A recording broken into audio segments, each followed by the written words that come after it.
estudar aqui. Né? Essa era a explicação há 50 anos atrás. Só que ela tinha que driblar o marido, né? Para o marido permitir que ela estudasse, né? Os pais, né? Então, eu vejo essa questão da desigualdade, né, no que se refere à acessibilidade, muito próximo. Você imagina, né, dentro de uma universidade hoje, há 20 anos atrás, se imaginava que alguém com deficiência intelectual estaria estudando numa universidade? Alguém com deficiência visual estivesse até, nós tínhamos, mas não com a quantidade que temos hoje. Alguém como surdos entrando na universidade. Só lá na UBRA a gente tem mais de 45 surdos regularmente matriculados, estudando. Hoje a gente tem dentro da universidade, fizemos a última estatística agora do primeiro semestre, em todo o Brasil.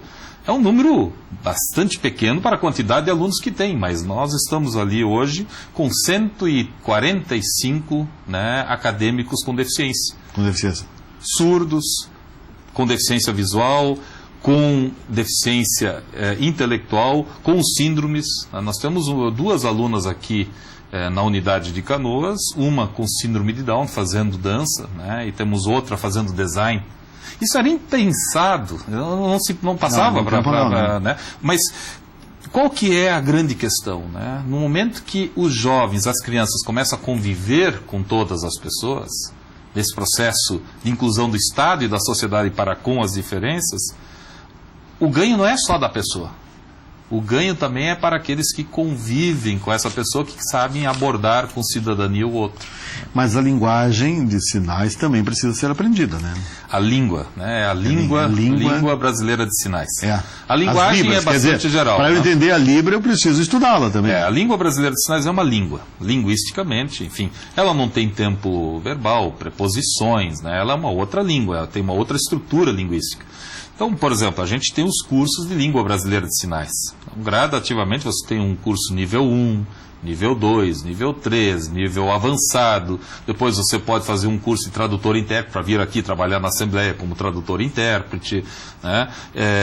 Existem, enfim, inúmeras formação de professores que vão trabalhar com surdos, porque é uma questão de comunicação viso-gestual.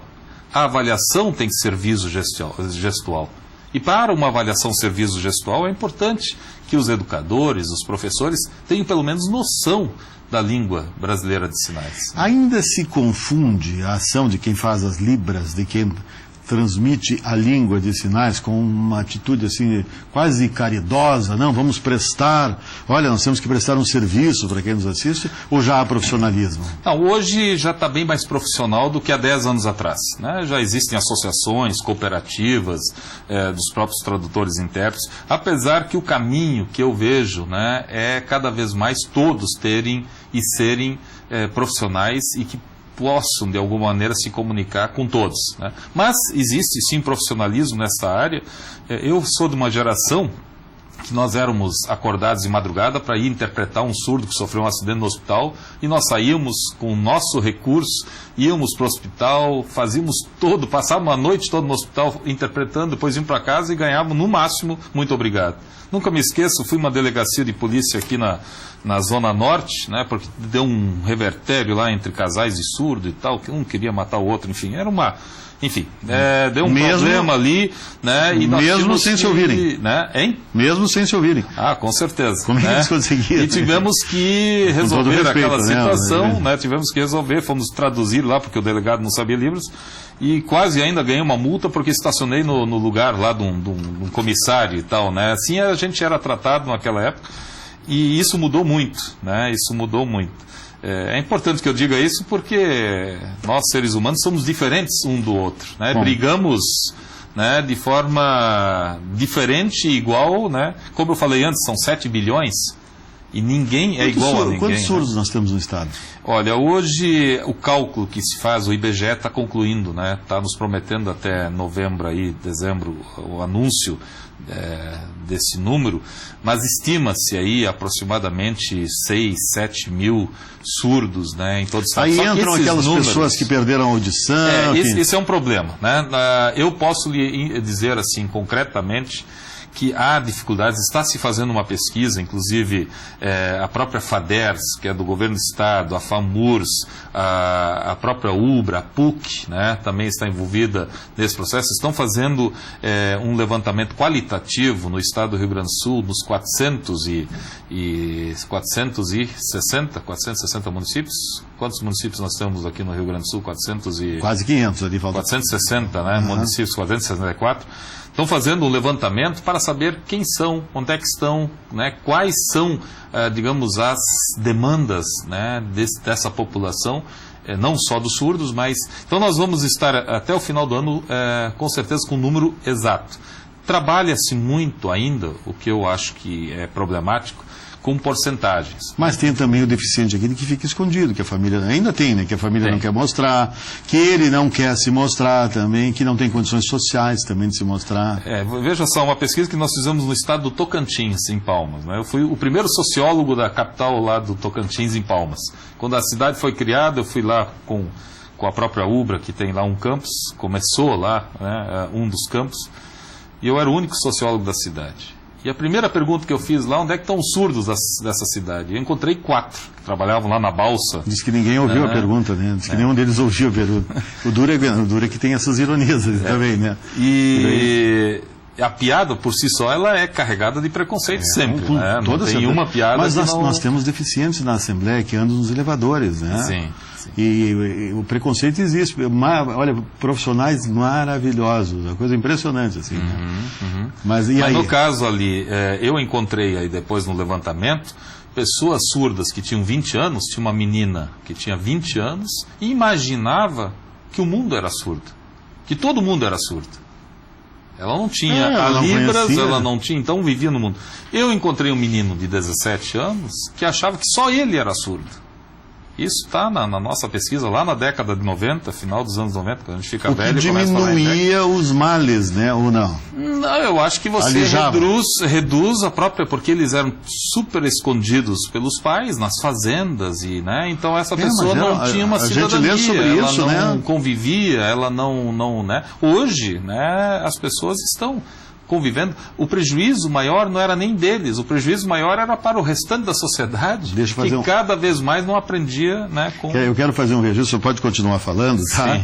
Esse livro aqui, o professor Otmar Teske está deixando aqui para a biblioteca da TV Assembleia, tá? São textos dele, textos e contextos do ponto de vista social, sociológico mais precisamente, com boa profundidade, está aqui com a dedicatória para a nossa produtora Pietra Luar e equipe, né? E acho muito interessante o trabalho que está sendo feito, porque nós estamos abrindo as portas, né? E isso é muito importante. E de vez em quando tem que vir aqui dar o recado, mostrar, porque às vezes a gente não se dá conta de que existe tudo isso. E esse talvez seja um dos maiores problemas, né?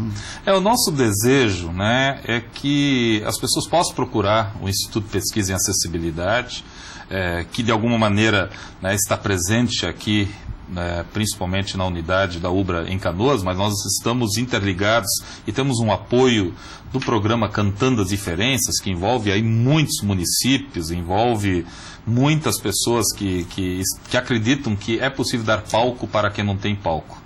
E esse é o nosso princípio, e a gente está tentando, na medida do possível, tornar a unidade de Canoas acessível, totalmente acessível. A gente tem um comitê de acessibilidade, e a ideia é que possamos convidar qualquer prefeito desse nosso estado, né, e dizer assim: prefeito, venha nos visitar, e em loco observe as tecnologias sociais referentes à acessibilidade que a gente está criando. Porque nós estamos criando ali algumas soluções simples e baratas para a acessibilidade dos deficientes visuais, para os próprios surdos. A gente tem os cursos de Libras, temos cursos à distância de Libras, né? A gente tem seminários, simpósios, né, referente não só à questão dos surdos, mas na questão das pessoas com deficiência, na discussão dos estatutos, né? Então, nosso forte é o trabalho de sensibilização, de formação, e tentar fazer isso na prática. Não adianta a gente divulgar isso somente para fora se nossa unidade não for acessível. Um sitezinho para a gente divulgar? Eu penso que o site www.ubra.br/IPESA é o melhor caminho, né, para www.ubra.br/IPESA. Ali você já entra no nossos programas. Instituto de Pesquisa em Acessibilidade, o IPESA. Né? E ele é um ente, né, que cada vez mais ele já está com 15 anos. Né, tem uma equipe bastante qualificada, né, com bastante, digamos, experiência acumulada, experiência anterior. Eu só não perguntei, né? O que o levou a trabalhar nisso? Uma boa pergunta, né? Talvez eu sou natural de Santa Catarina, sou de Blumenau, vim para cá com 17 anos para estudar no seminário. E não tenho nenhum vínculo pessoal, né, com pessoas com deficiência, mas nós tínhamos uma escola de surdos, aquela que eu comentei, que é da Concórdia, que é da Igreja Luterana, e me encantei lá nos anos 80 de ir nessa escola e fazer um curso de Libras, né? Isso lá, fiz um seminário em 84, e em 87 já estava ali trabalhando, fazendo o meu estágio de magistério, e depois disto a gente passa por um processo de encantamento, passa por um processo de desencantamento, e hoje eu consigo, de alguma maneira, imbricar, né, o que eu gosto de fazer, que é a questão da sociologia, da construção da pesquisa, de discutir esse campo novo que é a acessibilidade, e aprendendo muito na caminhada com as pessoas com deficiência. Eu me tornei sociólogo não na universidade onde me formei, que eu tenho maior respeito, né, pela universidade onde me formei, que foi na Unicinos, onde eu fiz o meu mestrado, entrei no doutorado na URGS, enfim, tenho maior respeito por essas estruturas, mas de fato me tornei sociólogo na caminhada com meus companheiros sociólogos cegos, surdos, com deficiência física, né? E é a eles que eu devo essa minha carreira. E é com eles que eu estou falando aqui, é o que eles falariam aqui. Então eu sou mais um porta-voz disto, né? E tento traduzir em propostas aquilo que ilumina, né, as nossas mentes, os nossos corações, que é a construção do novo mundo. E eu tenho certeza que com a consciência, né, do dever cumprido, porque o trabalho realmente deve ser muito gratificante. Professor Otmar Teske, muito obrigado pela gentileza, muito obrigado por ter vindo à TV Assembleia. Obrigado, amigo telespectador, foi mais um Assembleia Entrevista. Até breve.